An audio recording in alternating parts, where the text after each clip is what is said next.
Now, it's a best practice. Because then that way you don't know what's working. If you're gonna do a lookalike targeting audience, you want that to be one separate and set. And if you're gonna do some detail targeting, and also you wanna exclude targeting from each other. If I created a separate audience like if, and came over here and called this. Let's just call this. I'm just gonna say detailed targeting.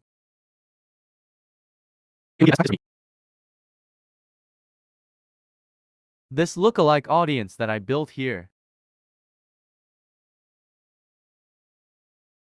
1%. Oh wait, sorry. I would exclude that up here under custom audiences. Exclude from this audience. So I don't want to have overlap. Want to remember. I'm gonna go back to my lookalike campaign. Alright, so we got dates in here. We got the audience, we got the location, we got the age. Not adding anything extra here. All languages. Now placement. Just to give you a quick visual of that. You can see ads here on the feed. Oh, look at that.